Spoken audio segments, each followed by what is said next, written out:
Assalamualaikum and welcome to Mehdi's Academy. I'm your teacher Syed गुलाम मेहदी शाह। तो आज course को आगे बढ़ाते हुए हम नेक्स्ट चैप्टर देखने वाले हैं जिसका नाम है एटॉमिक स्ट्रक्चर। इसमें हम introduction of the atom, atom क्या होता है, उसके अलावा जो है हम डिस्कवरीज ऑफ सब एटॉमिक पार्टिकल्स और डिफरेंट थ्योरीज जो हैं डिफरेंट साइंटिस्ट ने दी हैं वो देखने वाले हैं। इंट्रोडक्शन में सबसे पहले आपको बताएंगे कि एटम जो है वो वर्ड ड्राइव किया गया है ग्रीक लैंग्वेज से। वर्ड एटम जो है हमारे पास पॉइंट नंबर 1 अगर देखें, the word atom is drive from the Greek word Atmos से निकला गया है।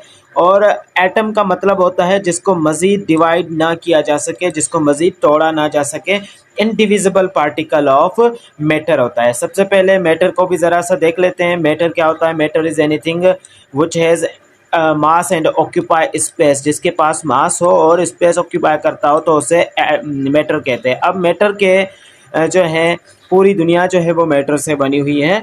और हमारे पास पीरियडिक टेबल में भी जो मैटर के प्योरेस्ट फॉर्म्स मिलती हैं वो 118, जिनको हम एलिमेंट्स बोलते हैं। ठीक है, क्या बोलते हैं? जिनको हम एलिमेंट्स बोलते हैं। तो 118 एलिमेंट्स हैं और इनके छोटे से छोटे पार्टिकल्स जो हैं इनको हम एटम कहते थे।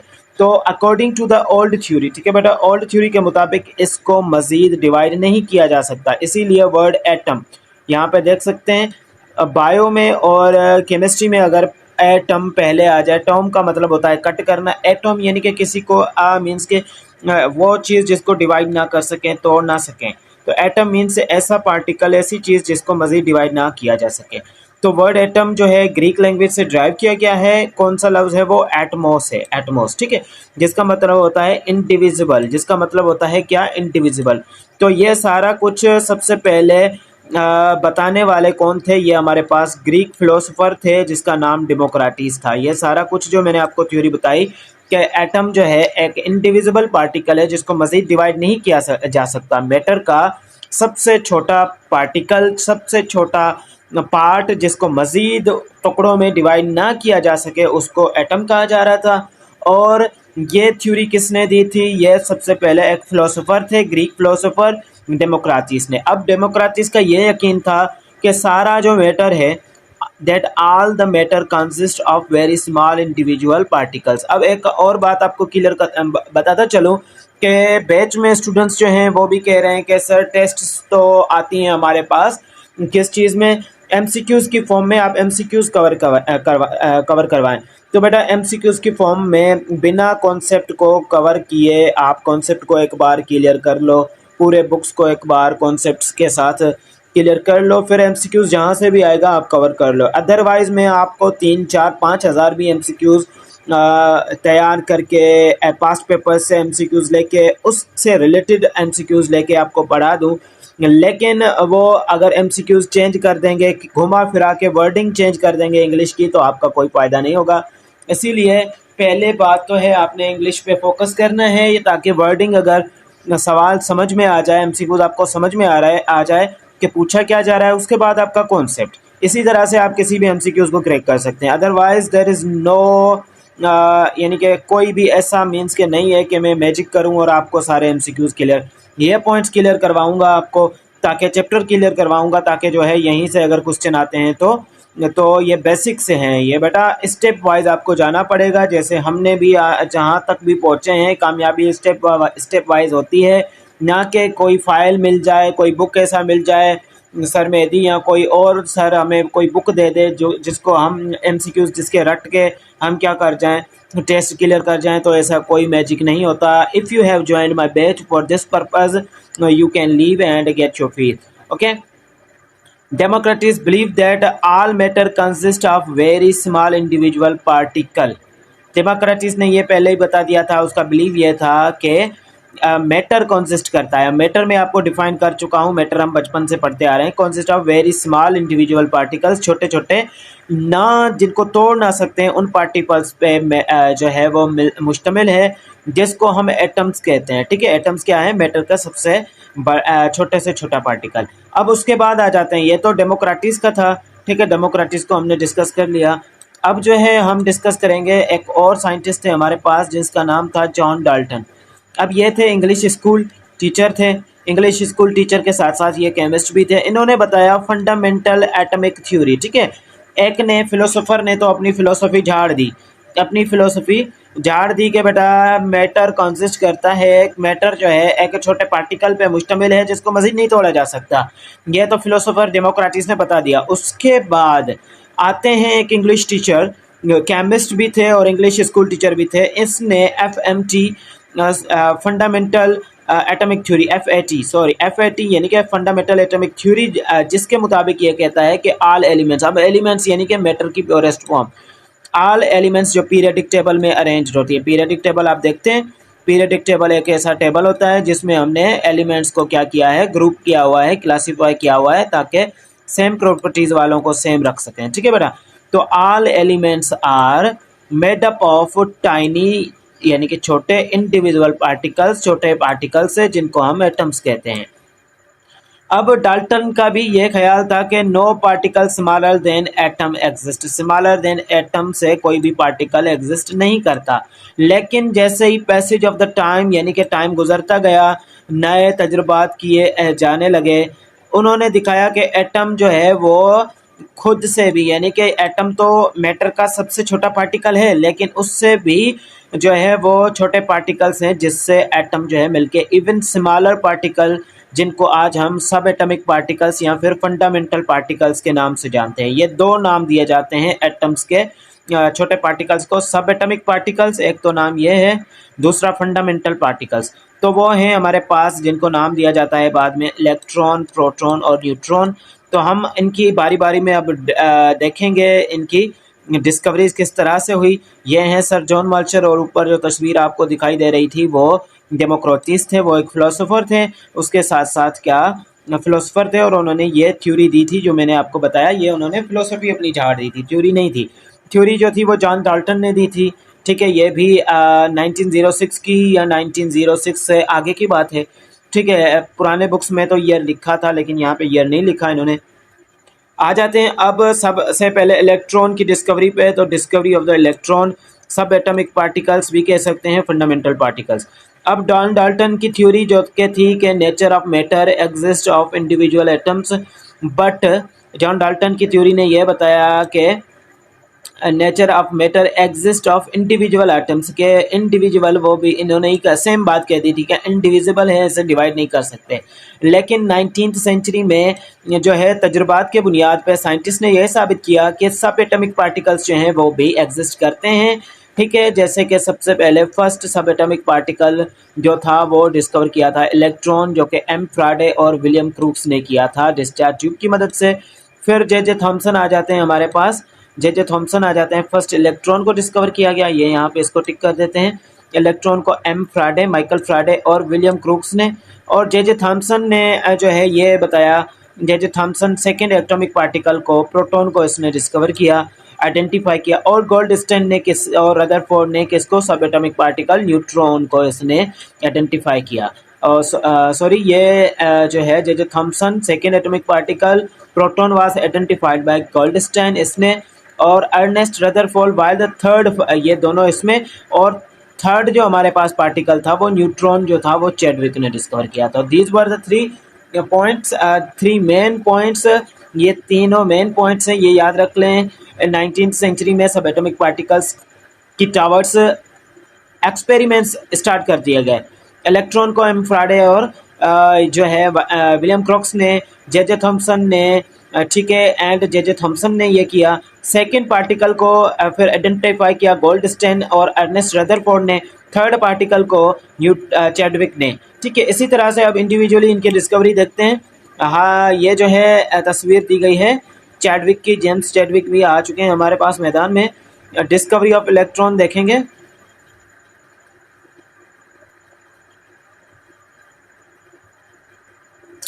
ठीक है, तो ये कुछ यहाँ पे पॉइंट्स है, इसको देख लीजिए, फिर आगे चलते हैं।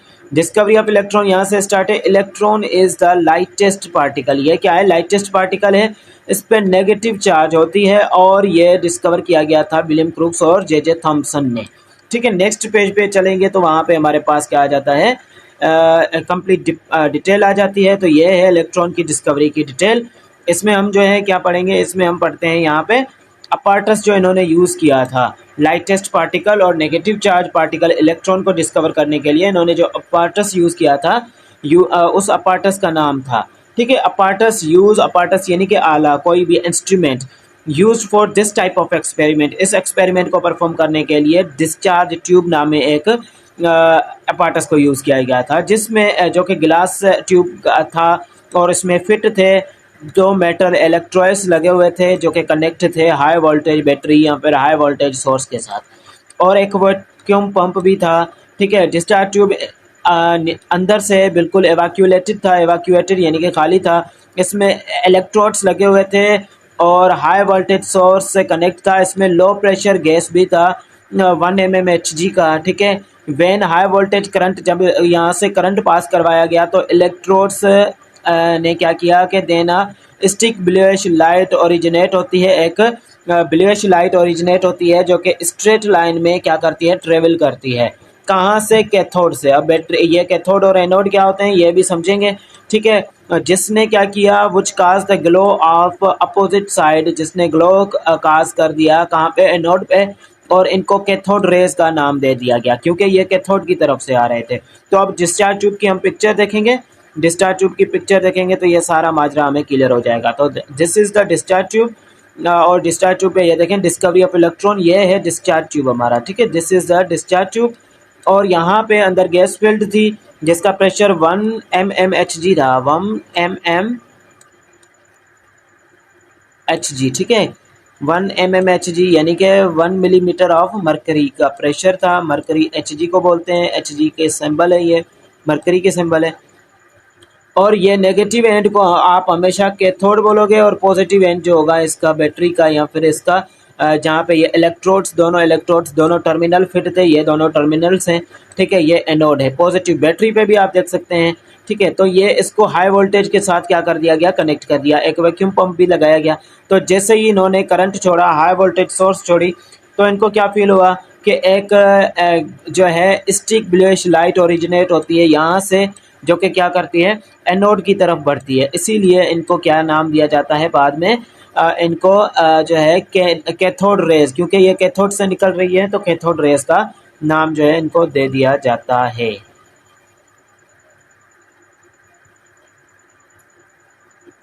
ठीक है। अब विलियम क्रोक्स का जो डिस्चार्ज ट्यूब था वो ये था।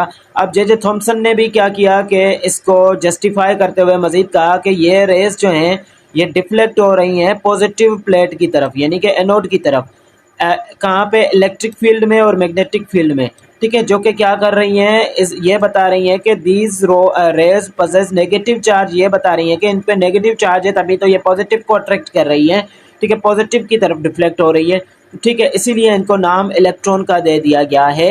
And electron were obtained from the cathode and when cathode material was changed, अब कैथोड के मटेरियल को भी इन प्लेट जो है इलेक्ट्रोड्स को चेंज किया गया, तब भी ये सेम चीज़ देखने को मिली। इसीलिए क्या कर दिया गया कि इन्होंने कहा कि सारा मैटर जो है वो जो है उसमें इलेक्ट्रॉन मौजूद होगा।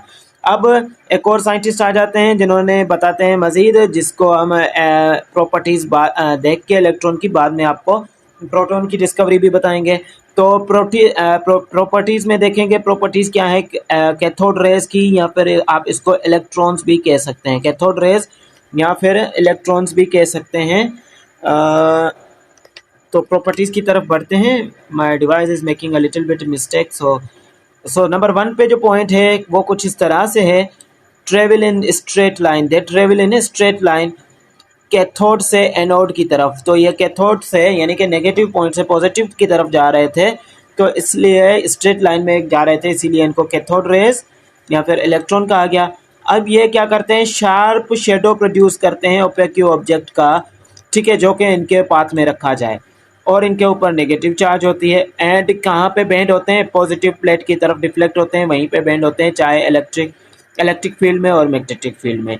रे अब स्ट्राइक विद द ग्लास, ये रेज जब स्ट्राइक करेंगी ग्लास के साथ या फिर अदर मटेरियल के साथ, तो ये क्या कर देंगी, ग्लो पैदा कर देंगी। और इनका चार्ज टू मास रेशियो भी, चार्ज टू मास रेशियो क्या है पार्टिकल का, वो है 1.7588 इंटू 10⁻8 कूलम्स, ठीक है। ये क्वेश्चन कभी कभी पूछ लेते हैं, तो ये भी आपने रखना है। अब ये नोट्स जो है आपको ताहयात यानी कि काम आ सकते हैं, ना कि सिर्फ कोई एक पार्टिकुलर टेस्ट को निकालने के लिए, बल्कि जो भी टेस्ट हो आप इनको रिपीट करके, एक बार आपने परचेज कर लिए हैं तो एक बार जो है आप इनको ध्यान से सुने और इन्हें सेव करके रख भी सकते हैं। They can produce mechanical pressure. अब ये मैकेनिकल प्रेशर भी बना सकते हैं, किसी भी चीज़ को मूवमेंट करवा सकते हैं, यानी कि काइनेटिक एनर्जी भी पजेस करते हैं। अब उसके बाद प्रोटॉन की डिस्कवरी को देखेंगे। जाहिर सी बात है, अब नेगेटिव चार्ज का कोई पार्टिकल है तो इलेक्ट्रॉन जिसको हमने नाम दिया कैथोड रेज, तो कोई पॉजिटिव चीज़ भी है।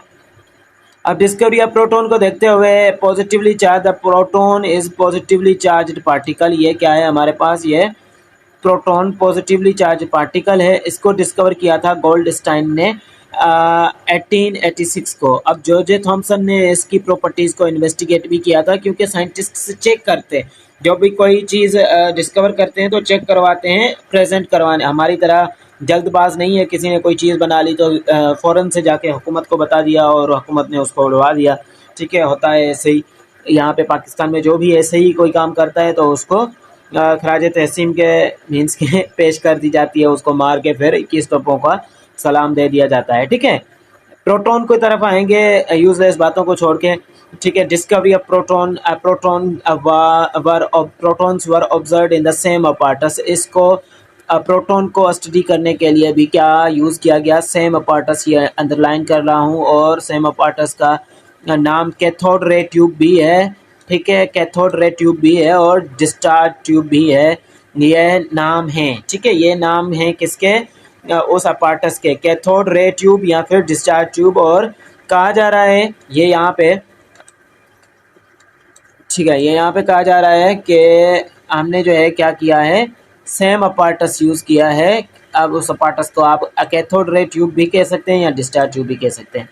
ठीक है, और परफॉर्म्ड विद द कैथोड, जो जिससे कैथोड वाला जो यानी कि इलेक्ट्रॉन वाला जो तजुर्बा था परफॉर्म किया गया था। गोल्डस्टेन डिस्कवर्ड, गोल्डस्टेन ने क्या डिस्कवर किया, that not only negative charge cathode rays, ना कि सिर्फ कैथोड बल्कि positively charge cathode charged rays भी मूव करती हैं अपोजिट डायरेक्शन में। इसने कहा कि जब आप डिस्चार्ज ट्यूब में देख रहे हो कि कैथोड से एनोड की तरफ कोई चीज़ जा रही है, लेकिन एनोड से कैथोड की तरफ भी कुछ चीज़ जो है वो जा रही है, कुछ रेज जा रही हैं, तो वो मैंने डिस्कवर की है।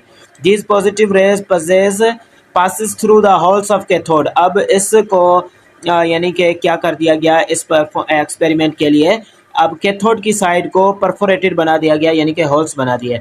वर these strike with the walls of the gas tube, walls of the tube and cast glow to the tube.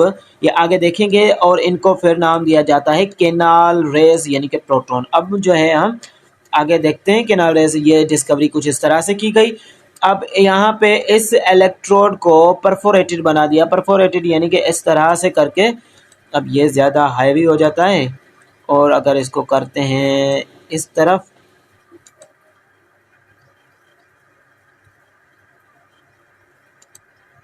ठीक है, तो कुछ इस तरह से है। अब इसमें बीच में होल्स बनाए जाते हैं, यहाँ पे इस इलेक्ट्रोड में होल्स बने हुए हैं, तो ये पॉजिटिव रेज भी यहाँ से इसने बोला, ठीक है, कि निकल रही हैं। आप सिर्फ फोकस कर रहे हो एक चीज़ पे। इसने कहा कि कोई और चीज़ भी है जो कि यहाँ पे किसने कहा हमारे पास, ठीक है, गोल्डस्टेन ने कहा कि ये, मैं इसको ज़रा सा छोटा करके यहाँ पे अब आपको समझाता हूँ।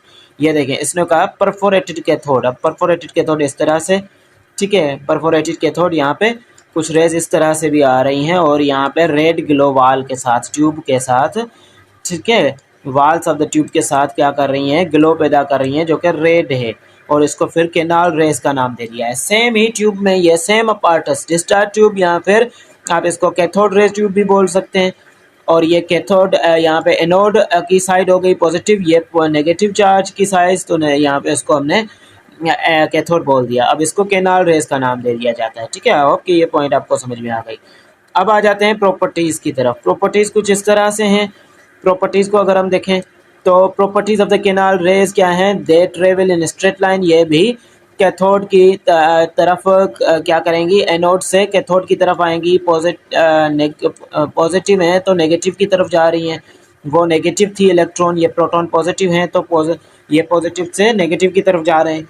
और शार्प शेडो ये भी प्रोड्यूस कर रहे हैं ऑब्जेक्ट जो इनके यानी कि आगे रखा जाएगा, उसके बाद है नेगेटिव चार्ज, इनके ऊपर उनके ऊपर नेगेटिव चार्ज थी, इस पे प्रोटॉन पे पॉजिटिव चार्ज है, और ये नेगेटिव प्लेट की तरफ, नेगेटिव टर्मिनल की तरफ इलेक्ट्रिक फील्ड और मैग्नेटिक फील्ड में टर्न करते हैं, डिफ्लेक्ट करते हैं। उसके साथ साथ mass to charge to mass ratio अगर देखें ऑफ पॉजिटिव पार्टिकल, तो ये मच सिमिलर होगा किससे, इलेक्ट्रॉन से, और ये varies according to the nature of the gas, gas की नेचर के हिसाब से जो है वो गैस जो ट्यूब में मौजूद थी उसके हिसाब से क्या करता है, वेरी करता है।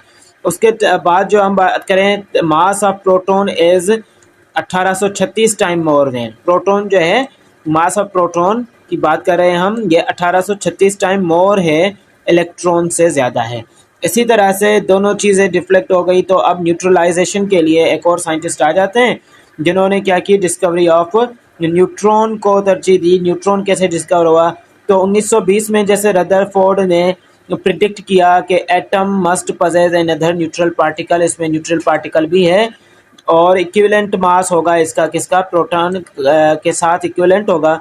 फिर डिफरेंट साइंटिस्ट ने काम करना शुरू कर दिया न्यूट्रल पार्टिकल के ऊपर कि एटम जो है नेचुरली तौर पे तो न्यूट्रल है, ठीक है, तो इस पे चार्ज आ गई है नेगेटिव, जिसको हम आप कैथोड रेज बोल रहे हैं, और पॉजिटिव चार्ज भी आ गई है, पॉजिटिव पार्टिकल भी हमने ढूंढ लिया है जिसको हम बोल रहे हैं कैनाल रेज या फिर हम प्रोटॉन बोल रहे हैं, ठीक है। तो एक इसको न्यूट्रल वाली प्रॉपर्टी तो हमें नहीं मिल रही, वो भी कोई चीज़ होगी, तो इसको डिस्कवर करने के लिए साइंटिस्ट जो हैं वो लग चुके होते हैं। तो जेम्स चैडविक पहले साइंटिस्ट होते हैं, 1932 में सक्सेसफुली डिस्कवर्ड द न्यूट्रॉन। अब चैडविक ने क्या किया, Chadwick found that alpha particle को जब इसने बेरिलियम के साथ बम्बार्ड करवाया, बेरिलियम प्लेट के साथ बम्बार्ड करवाया, तो कुछ पेनिट्रेटिंग रेडिएशन जो थी वो निकली, बाहर निकली। अब चैडविक ने क्या समझा कि these radiation were due to material particle, इसने कहा कि कोई मटीरियल पार्टिकल है इसकी वजह से है, ठीक है, कंपेरेबल टू हाइड्रोजन, जो कि हाइड्रोजन के बराबर है, एटम, हाइड्रोजन एटम के बराबर है, लेकिन इसके ऊपर कोई चार्ज नहीं है। समझ में आ रहा है, वापस से समझा रहा हूँ, वापस से अब देखें इस लाइन को, समझे। यहाँ से चैडविक ने क्या फाउंड किया, जब अल्फा पार्टिकल्स को बम्बार्ड करवाया बेरिलियम प्लेट के साथ, तो इसको कुछ पेनिट्रेटिंग, अब पेनिट्रेट वर्ड का मतलब होता है घुस जाना, ऐसी रेडिएशन निकली जो किसी भी ऑब्जेक्ट में घुस रही थी, पेनिट्रेट कर रही थी, उसको पार कर रही थी, तो रेडिएशन निकली ऐसी बाहर, ठीक है। चैडविक ने सजेस्ट किया कि ये तो रेडिएशन जो है वो मटेरियल पार्टिकल की वजह से है, जिसका मास जो है वो लगभग बराबर है, हमारे पास हाइड्रोजन एटम थे, लेकिन इसके ऊपर चार्ज तो नहीं है क्योंकि चार्ज वाले पार्टिकल दोनों डिस्कवर हो चुके हैं, इलेक्ट्रॉन और प्रोटॉन, तो इसके ऊपर चार्ज नहीं है। अब these radiation are called neutron, और ये न्यूट्रल है, इसके ऊपर कोई भी चार्ज नहीं होगी, it can be expressed as, तो ये यहाँ पे बेरिलियम और हाइड्रोजन, एंड देन हमारे पास ये डिस्कवरी जो है उसकी कंप्लीट जो है डिटेल यहाँ पे दिखाई दी है। अब न्यूट्रॉन की प्रॉपर्टीज़ को जब देखा जाए तो न्यूट्रॉन की कुछ प्रॉपर्टीज़ हैं वो कुछ इस तरह से हैं, आप देख लें, यहाँ मुलाहिजा फरमाएं कि fundamental neutron as fundamental part of an atom, part of atom present inside nucleus, ये न्यूक्लियस के अंदर होता है, जैसे कि यहाँ पे हम देखें तो ये। अब इलेक्ट्रॉन को बनाने के लिए हम यहाँ पे ज़रा सा पेन को चेंज करेंगे, इलेक्ट्रॉन यहाँ पे रिवॉल्व करते हैं बेटा, यहाँ पे और यहाँ पे न्यूक्लियस है, तो प्रोटॉन हमारा और न्यूट्रॉन हमारा यहाँ पे मौजूद होता है न्यूक्लियस में, बाकी इलेक्ट्रॉन जो होते हैं, इलेक्ट्रॉन्स वो यहाँ पे रिवॉल्व करते रहते हैं, ठीक है।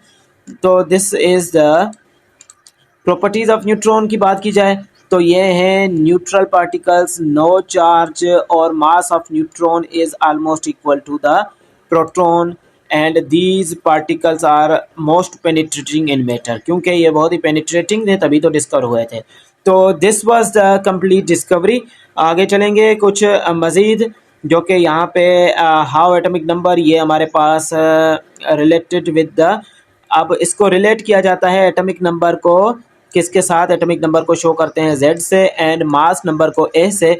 तो ये प्रोटॉन, नंबर ऑफ प्रोटॉन और न्यूट्रॉन से कैसे रिलेट है वो ज़रा आपको बताते चलो, और उसके बाद एटॉमिक नंबर और ये फंडामेंटल पार्टिकल जो है कॉन्सेप्ट्स को देखेंगे, ठीक है। जैसे कि हम डिस्कवरी ऑफ फंडामेंटल पार्टिकल्स में देख के आ चुके हैं कि atom consist of 3 particles, electron, proton and neutron, लेकिन but if all atoms have same fundamental particles, जबकि सारे मैटर में क्या है, सारे एटम में ये सारे इलेक्ट्रॉन, प्रोटॉन और न्यूट्रॉन ही हैं, तो why atoms of one element are different from the other element, तो एक एलिमेंट के एटम और जो है एटम्स दूसरे से अलग क्यों हैं, ये भी क्वेश्चन जनरेट होता है।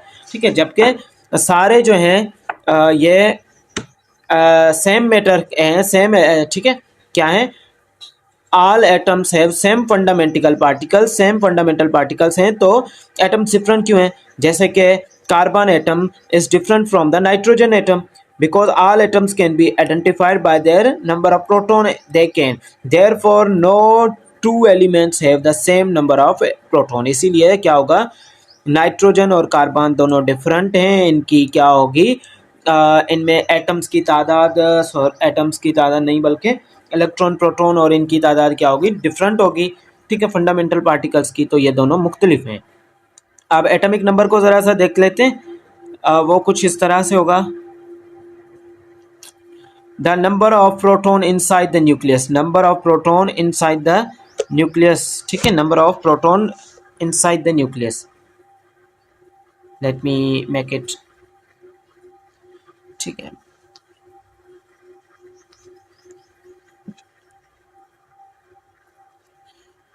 ओके। नंबर एटॉमिक नंबर को जिसको Z से रिप्रेजेंट किया जाता है, number of proton inside the nucleus of an atom is called atomic number. Atomic number की डेफिनेशन क्या होगी, number of proton inside the nucleus. Atomic number को रिप्रेजेंट किया जाता है Z से। एलिमेंट्स जो are identified by their atomic number, ये एटॉमिक नंबर से, अब जो हमारे पास मौजूदा पीरियडिक टेबल है तो एटॉमिक नंबर से हम इन्हें क्या करते हैं, आइडेंटिफाई करते हैं। अब डिफरेंट एलिमेंट्स के पास डिफरेंट एटॉमिक नंबर्स होते हैं, जैसे कि हाइड्रोजन का, हीलियम का, इन सारों के, कार्बन के, ऑक्सीजन के डिफरेंट एटॉमिक नंबर्स हैं, तो इनके पास क्या है, डिफरेंट एटॉमिक नंबर्स होंगे, और एटॉमिक नंबर की मदद से ही हम इन्हें जानते हैं। Because different number of protons, क्योंकि इनके नंबर ऑफ प्रोटॉन्स क्या है, चेंज है, क्योंकि हम क्या पढ़ रहे हैं, एटॉमिक नंबर का मतलब होगा number of proton inside the nucleus, तो न्यूक्लियस के अंदर प्रोटॉन ज़्यादा होंगे तो ये एक दूसरे से अलग होंगे। ये बात अब समझ में आ गई, जो कि ऊपर मैंने समझाई थी, तो अब एग्जाम्पल के साथ हो गई। ठीक है, in neutral atoms number of proton are equal to the number of electron. Neutral electron atoms में क्या होगा, number of protons and number of electrons जो क्या होंगे, वो क्या होंगे, बराबर होंगे। So then atomic number and also total number of electron outside nucleus. For example, atomic number of carbon is 6, carbon का 6 है। It means that कार्बन में के एटम में 6 प्रोटॉन हैं और 6 इलेक्ट्रॉन हैं। ठीक है, अब एटॉमिक नंबर को Z से हमने रिप्रेजेंट कर दिया। ठीक है, number of proton in the nucleus and number of electron and around the nucleus. ठीक है, अब atomic number is written in the super subscript, subscript यानी कि नीचे की तरफ, सुपर स्क्रिप्ट यानी कि ऊपर की तरफ, on the left side of the chemical symbol. अब जैसे कि यहाँ पे केमिकल सिंबल है, तो ये आप देख सकते हैं नीचे, एग्जांपल के साथ मैं आपको ये बड़ा करके यहाँ पे दिखाऊंगा ज़रा सा। तो ये देखें कार्बन 6 यानी कि ये देखें लिथियम, ऑक्सीजन 8 एटॉमिक नंबर है, हाइड्रोजन 1 है, और इसका मास राइट साइड पे लिखा जाएगा। ठीक है, मास इसका इस साइड पे इस तरफ लिखा जाएगा। अगर ऑक्सीजन है तो ऑक्सीजन का मास कितना है, 16 है, तो वो यहाँ पे लिखा जाएगा। इसी के साथ साथ मास नंबर को अगर देखें, अब नंबर ऑफ प्रोटॉन जो बता रहा था, क्या बता रहा था, हमारे पास एटॉमिक नंबर बता रहा था, तो mass number the total sum of proton and neutron, proton और न्यूट्रॉन दोनों को मिलाएंगे तो क्या बन जाएगा बेटा, प्रोटॉन और न्यूट्रॉन को दोनों को मिलाएंगे तो ये बन जाएगा हमारे पास मास नंबर, न्यूक्लियस में मौजूद, तो उसको बोलेंगे मास नंबर। अब इसको हम न्यूक्लियन नंबर्स भी कह सकते हैं। मास नंबर को हम ए से रिप्रेजेंट करते हैं, जैसे कि सोडियम, अब एक मेटल है सोडियम, जो है एटम के 11 है इसका। अब सोडियम क्या है, सोडियम ये है। ठीक है, सोडियम इसका एटॉमिक नंबर 11 है और इसका ये यहाँ पे लिखेंगे, इसका मास 23 है। ठीक है, मास नंबर 23 है, तो ये यहाँ पे रखेंगे। एंड मास नंबर 23 ये देखो यहाँ पे लिखेंगे। It indicates that sodium atom has 11 proton and 12 neutron. इसमें 12 न्यूट्रॉन है, तो प्रोटॉन और न्यूट्रॉन को मिला के क्या करेंगे, ठीक है, क्योंकि 12 ये 11 और 12 कितने हो गए हमारे पास, 23 आ जाएंगे। These the mass number is written as the superscript, ये भी on the left hand side of the chemical symbol, ये भी या लेफ्ट हैंड साइड पे लिख लें या राइट हैंड साइड पे लिख लें। ठीक है, आपकी मर्जी है। ठीक है, पहले तो दोनों एक ही साइड पे, पहले एटॉमिक नंबर भी लेफ्ट हैंड साइड पे लिखा, राइट हैंड साइड पे लिखा जाता था, अब लेफ्ट हैंड साइड पे अब न्यू रूल्स आ गए हैं, तो कुछ इस तरह से। Theories and the experiments related to the atomic structure, atomic structure को समझाने के लिए डिफरेंट साइंटिस्ट ने हमारे पास क्या किया, एक्सपेरिमेंट्स परफॉर्म किए, जिसमें से रदरफोर्ड का मॉडल भी है, जो कि लॉर्ड रदरफोर्ड ने 1911 में पेश किया था। इसने सीरीज ऑफ एक्सपेरिमेंट परफॉर्म की थी, सीरीज ऑफ एक्सपेरिमेंट में इसने जो है वो इसके एक्सपेरिमेंट्स कुछ जो है हम लोग देखेंगे यहाँ पे। एक्सपेरिमेंट ने इसने क्या किया, एक thin sheet of gold foil ली, thin sheet of gold foil ली, ये आप देख सकते हैं इधर, ये हमारे पास ड्राइंग बनाई हुई है उसकी। इसको and bombard with alpha particles, इसको क्या करवाया, अल्फा पार्टिकल्स के साथ बम्बार्ड करवाया, और obtained from a radio active element like polonium, और क्या हासिल किया, bombard it with alpha particle, obtained from, alpha particle जो कहाँ से लिया था इसने, रेडियो एक्टिव एलिमेंट पोलिनियम से लिया था। These rays were scattered after passing through the foil, अब ये रेस जो हैं वो स्केटर्ड यानी कि फैल गई थी इस तरह से, अब कोई चीज़ जा रही है सीधी, किसी से टकराए जैसे रोशनी, ठीक है, वो इस तरह से स्केटर्ड हो जाती है। तो these rays were scattered after passing through the foil and examined on the zinc sulfide screen, अब ये जिंक सल्फाइड की स्क्रीन है, यहाँ पे देखा जा सकता है, और इस फॉइल पे जैसे गोल्ड फॉइल पे इसने टकराया तो ये क्या हो गई स्केटर्ड हो गई, ठीक है। अब आगे देखते हैं इसकी एक्सपेरिमेंट कैसे गया ये अल्फा पार्टिकल का। तो ऑब्जर्वेशन इसने की, ऑब्जर्वेशन में इसने पाया कि most of the particle past straight, इसने कहा कि most of the particle straight past and undeflected सीधे सीधे गए थ्रू द शीट पे, एंड प्रोड्यूस्ड एलिमिनेशन, और रोशनी डाली जिंक सल्फेट स्क्रीन पे, और very few alpha particles undergo small and strong deflection, कुछ जो है ज़्यादातर ये जो है सीधे गुजर गए शीट में से, सपोज करें ये शीट है, शीट में से क्या कर गए, सीधे गुजर गए, लेकिन कुछ जो है वो ऐसे स्केटर्ड होके स्क्रीन की तरफ आ गए, ये इसके चारों तरफ स्क्रीन लगी हुई थी, ठीक है, चारों तरफ स्क्रीन लगी हुई थी। मोस्ट, ये देख रहे हैं, most of the particle past straight and deflected through the sheet and possessed illumination, और रोशनी पैदा कर दी कहाँ पे, जिंक सल्फाइड स्क्रीन पे, ये जो स्क्रीन लगी हुई है, दिस इज द स्क्रीन जो कि मैंने ऊपर आपको दिखाई है, ठीक है। Small and strong deflection after passing through the gold sheet, ठीक है। A very few alpha particle 1 out of 8000, ठीक है, कुछ रिट्रेस्ड देयर पाथ, उन्होंने अपना रास्ता जो है रिट्रेस कर लिया। कंक्लूजन ये बनाता है, कंक्लूजन देखते हैं इस एक्सपेरिमेंट का, इसने क्या बनाया, कंक्लूजन में देखते हैं क्या था। इसने कंक्लूजन ये कहा कि एटम कंसिस्ट ऑफ 2 पार्ट्स, इसने कहा कि एटम्स जो है वो 2 पार्ट्स से मिलके बनता है, ये एटम है तो इसके 2 पार्ट्स हमने बना लिए, ठीक है। एटम कंसिस्ट ऑफ 2 पार्ट्स, ठीक है, 2 parts, nucleus and extra nuclear part, अब ये है न्यूक्लियस जिसको मैं ब्लू कलर कर रहा हूँ, और बाकी जो है एक्स्ट्रा न्यूक्लियर पार्ट। फिर क्या कहा, फिर इसने कहा कि कंक्लूजन में majority of alpha particle past straight line and undeflected show that most volume occupied by atom is empty, अब इसने कहा कि मेजॉरिटी जो है इसमें से पास हो रही है, या देखें यहाँ से कोई जाएगा तो पास हो जाएगा ना, मेजॉरिटी रेज पास हो रही हैं, ठीक है, और न्यूक्लियस बहुत छोटा होता है यहाँ पे, तो इसने कहा कि पास्ट स्ट्रेट लाइन में जा रही हैं और अनडिफ्लेक्टेड हैं, इसका मतलब क्या है, most volume occupied by atom is empty, ठीक है, एम्प्टी है, खाली है एटम।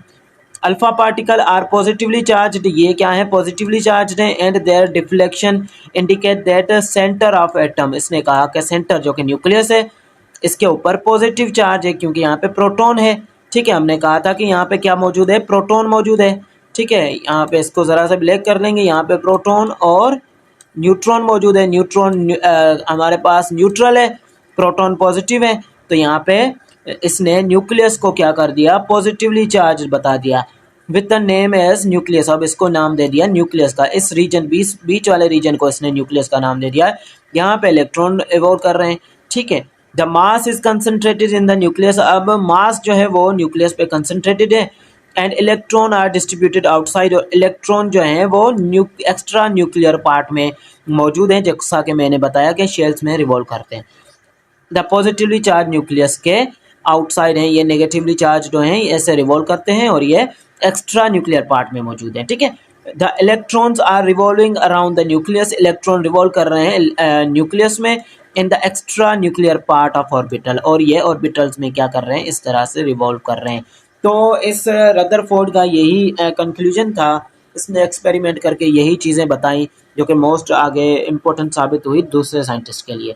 अब कंक्लूजन की ज़रा सा पिक देख लें यहाँ पे आप, ठीक है। कंक्लूजन की ज़रा सा पिक देख लें। कंक्लूजन गोल्ड फाइल एक्सपेरिमेंट इस तरह से था, ये इसने पॉजिटिवली चार्ज न्यूक्लियस है इसको बनाया, ये डिफ्लेक्टेड, इसने कहा कि मोस्ट ऑफ द क्या है ब्लैक बाउंस्ड बैक, डिफ्लेक्ट हो गई, लग के वापस चली आई, को ज़्यादातर पास हो गई, इसका मतलब कि ये इम्पिटी है, ठीक है। ज़्यादातर ये स्ट्रेट लाइन में ट्रेवल कर रही हैं तो इम्पिटी है, लेकिन कुछ जो है मास ज़्यादा कहाँ पे न्यूक्लियस में है, ठीक है। तो ये इसका जो मैंने आपको एक्सपेरिमेंट अभी बताया वो इसकी कंक्लूजन डिज़ाइनिंग की गई थी। आगे चलेंगे हम, आगे चलेंगे रदरफोर्ड के पोस्टुलेट्स, इसने जो बताया मॉड्यूल के वो कुछ इस तरह से हैं पोस्टुलेट्स। इसने बताया कि atom consist of positively charged dense and very small nucleus containing proton and neutron. इसने कहा कि प्रोटॉन और न्यूट्रॉन यहाँ पे न्यूक्लियस में मौजूद है। Entire mass is concentrated in the nucleus, अब इसका मास पूरा कहाँ पे है, न्यूक्लियस ऑफ द एटम में कंसंट्रेटेड है। ये पोस्टुलेट से पहला पोस्टुलेट ये था इसका।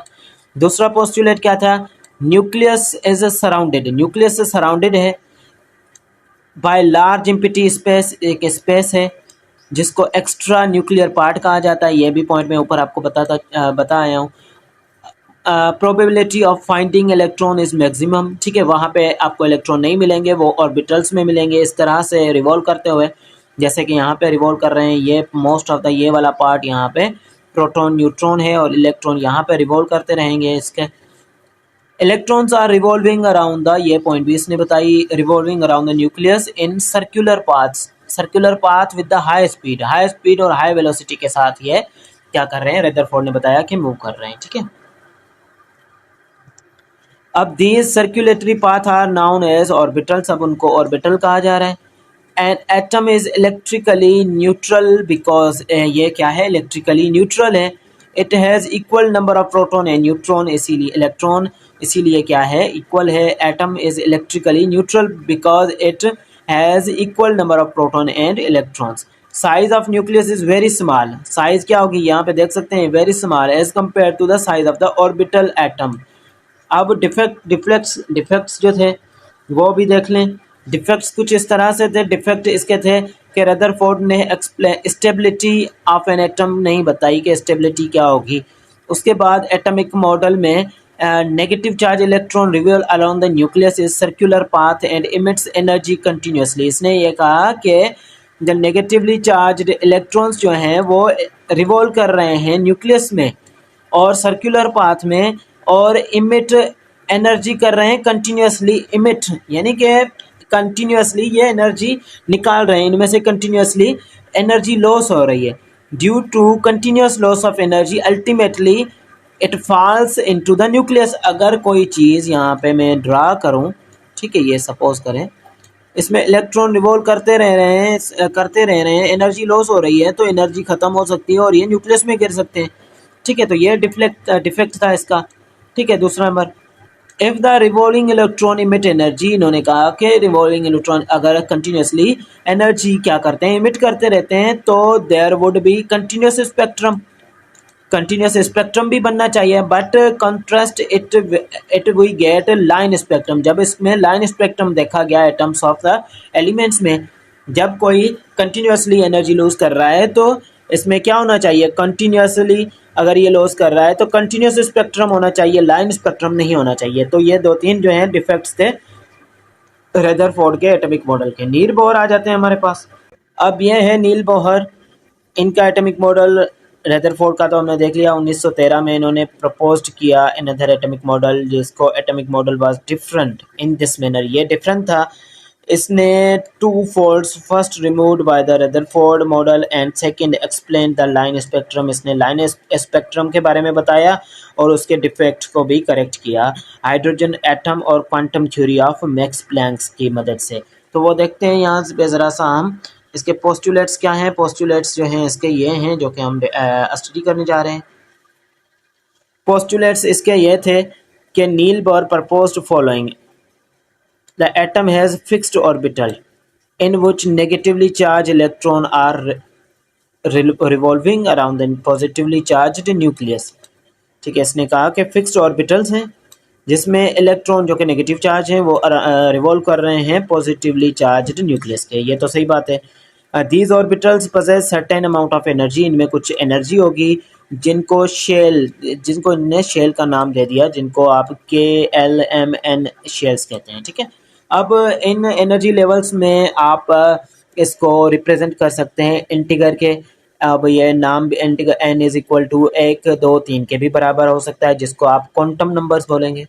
ठीक है, quantum numbers, this quantum range जो कि स्टार्ट होता है from nucleus side where n is equal to 1 lowest level, 2 3 4 इसी तरह से एनर्जी लेवल इंक्रीज। ठीक है, अब जो है electrons are revolving in a particular orbitals. अगर ये पार्टिकुलर ऑर्बिटल्स में ग्राउंड स्टेट में रिवॉल्व कर रहे हैं तो continuously, but they do not emit energy, लेकिन ये एनर्जी इमिट नहीं कर रहे। ये किसने कहा? नील बोर ने कहा। रदरफोर्ड ने कहा था कि ये कंटिन्यूसली जो है एनर्जी जो है लॉस कर रहे हैं उसके थ्योरी के मुताबिक, उसके पोस्टुलेट्स के मुताबिक।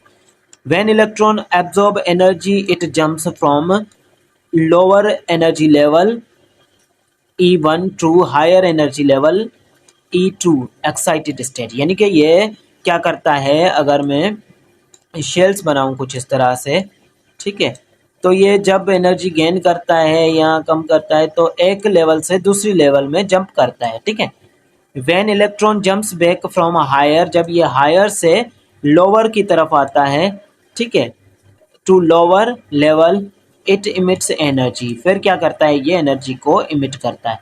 द इमिशन और एब्जॉर्प्शन इज डिसकंटिन्यूस। ये इमिशन जो होगा यानी कि निकलना, इमिशन वर्ड का निकलना होता है, वर्ड का मतलब यहाँ एब्जॉर्ब करना एनर्जी का डिसकंटिन्यूस है। In this form energy packed called quantum और फोटोन, और ये फोटोन क्वांटम और फोटोन की फॉर्म में होगी। ठीक है, ये क्या है, in this form of energy, packet की फॉर्म में, पैकेट की फॉर्म में होगी, जिसको आपको क्वांटम या फिर फोटोन कहेंगे। फिर को मैक्स प्लैंक से इसको फोटोन या क्वांटम नंबर से भी शो करते हैं। डिफरेंस ये है चेंज, ठीक है, difference in energy of higher, ये इस तरह से डिफरेंस दिया गया है। ई क्या है, चेंज इन एनर्जी लेवल, ठीक है, E1 E2 and E1 energy level, यहाँ पे ये हमारे पास दिया गया है, which is equal to Max Planck. ठीक है, ये है क्या, इसको हैज द प्लैंक्स कांस्टेंट ये दिया गया। एच को प्लैंक्स कांस्टेंट की वैल्यू जो है वो ये है 6.63 into 10⁻⁻34 and v is frequency of light, ये फ्रीक्वेंसी ऑफ लाइट और ये मैक्स प्लैंक, ठीक है, प्लैंक्स कांस्टेंट जिसको आप बोल सकते हैं। अब उसके बाद स्टेशनरी स्टेट में were present in those orbitals in which angular movement of electron would be integer multiple। ये कुछ इस तरह से आगे इक्वेशन दी गई है, और ये हायर लेवल से लोअर लेवल तक कैसे आ गया वो भी हमने बता दिया है आपको। Modern theories of atomic structure को समझाने के लिए, एटॉमिक स्ट्रक्चर ज़्यादातर तो हमने दो पोस्टुलेट्स देखे हैं, एक तो हमने नील बोहर का देखा और रदरफोर्ड का देखा, और ज़्यादातर हमें समझ में आ चुका है, लेकिन हम मज़ीद देखेंगे जो कि है modern theories of atomic structure. अब 900 में Max Planck propose, Max Planck ने जैसे कि क्वांटम नेचर यानी कि पैकेट्स की फॉर्म में, पैकेट की फॉर्म में ऊपर मैंने आपको बता दिया है, ठीक है, कौन सी फॉर्म में, पैकेट्स की फॉर्म में।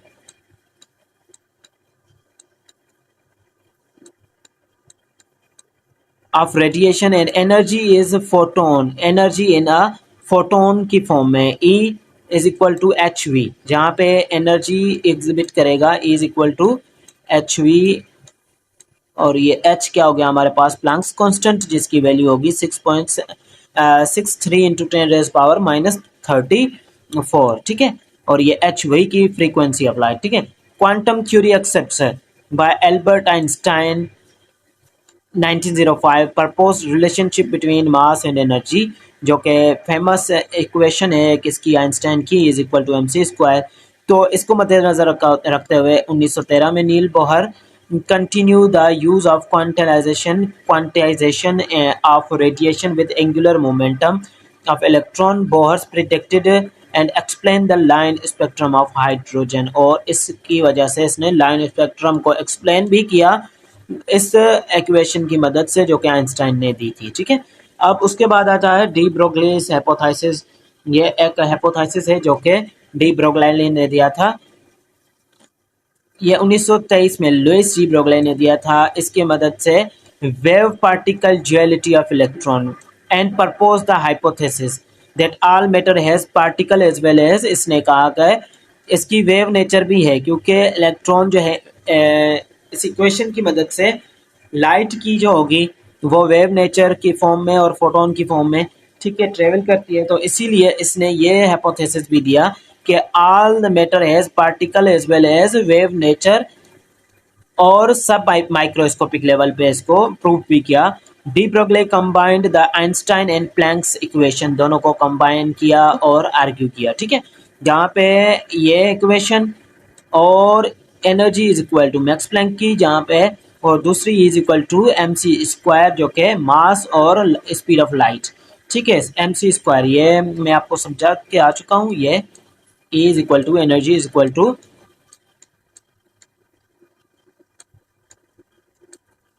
ये है हमारे पास प्लैंक्स कांस्टेंट और ये है वेलोसिटी, और दूसरा E is equal to mc²। अब यहाँ पे mc² का मतलब ये होता है, ठीक है, मास और लाइट की स्पीड के स्क्वायर। ठीक है, तो इसको दोनों को डी ब्रोगली ने क्या किया, हाइपोथेसिस जो दिया कि दोनों नेचर है मैटर की ऑल मैटर जो भी है उसकी पार्टिकल नेचर भी है और वेव नेचर भी है। तो इसको, ये सिर्फ हाइपोथेसिस था, तो इसको प्रूव करने के लिए ये दोनों एक्सप्रेशंस थी। इसको इसने कुछ इस तरह से P is equal to MC, इस तरह से इसको क्या किया, लेमडा H और P, इस तरह से इसको क्या किया। ये ज़्यादातर क्वेश्चंस आते नहीं है, लेकिन मैंने आपको समझा दिया कि इस तरह से इसने प्रूव किया। तो ये कुछ हाइपोथेसिस एंड फिर उसके बाद आ जाते हैं हमारे पास इलेक्ट्रॉन कॉन्फ़िगरेशन, जो कि ज़्यादा क्वेश्चन जो है पूछे जाते हैं, जहाँ से उसको देख लेते हैं। इलेक्ट्रॉनिक कॉन्फ़िगरेशन क्या होती है? Electronic configuration, we must understand concept of shells and the sub shells. पहले शेल्स और सब शेल्स को समझ लेते हैं। न्यूक्लियस जो है सेंटर पे प्रेजेंट होता है। Nucleus is present in the centre of an atom and around the nucleus electron are revolving. Nucleus के बाहर इलेक्ट्रॉन रिवॉल्व करते हैं। अब इसको समझने के लिए इलेक्ट्रॉन कैसे रिवॉल्व करते हैं, the electron are revolving around the nucleus in different levels according to the potential energy. Concept of shells का कॉन्सेप्ट क्या है वो जरा सा देख लें। ठीक है, कॉन्सेप्ट ऑफ शेल है कि शेल हमारे पास, इन शेल्स में इलेक्ट्रॉन रिवॉल्व करते हैं। ये एनर्जी लेवल्स भी कह सकते हैं, ऑर्बिटल्स भी। ठीक है, K, L, M, N, O, P and Q। ठीक है, energy levels are shells are orbitals are pages paths on which electron are revolving. ये सारे पाथ्स हैं जहाँ पे इलेक्ट्रॉन्स क्या कर रहे हैं, रिवॉल्व कर रहे हैं न्यूक्लियस के गिर्द। ये न्यूक्लियस है, ये क्या है, ये इनके शेल्स हैं, एनर्जी लेवल्स हैं, और आप कह सकते हैं कि ऑर्बिट्स हैं। ठीक है, व्हिच शोन बाय एन, जिनको एन से शो किया जाता है, एन से शो किया जाता है। जिसको नाम हम दें तो K, L, M, N, O, P and Q। Quantum का नंबर्स का अगर नाम दें तो 1, 2, 3, 4, 5, 6, 7 respectively. Shall have definite amount of energy, इनमें डिफिनाइट अमाउंट ऑफ एनर्जी होती है, जिसका मतलब होता है इंक्रीजिंग ऑर्डर में इनमें एनर्जी पजेस करती है from the away from the nucleus. ठीक है, अब ये है एनर्जी लेवल्स। फर्स्ट, अब ये एनटीएस के टेस्ट में भी पूछा जा चुका है। ठीक है, अगर आप यहाँ पे मैं इसको मिटा दूं पहले फिर हम इसको समझते हैं। तो फर्स्ट एनर्जी लेवल इज के, इसमें लेस एनर्जी होगी। Second energy level is L. ठीक है, के फर्स्ट है। दूसरा एनर्जी लेवल, यहाँ पे इलेक्ट्रॉन रिवॉल्व करते हैं, एल, उसमें क्या होगी, has more energy level than के।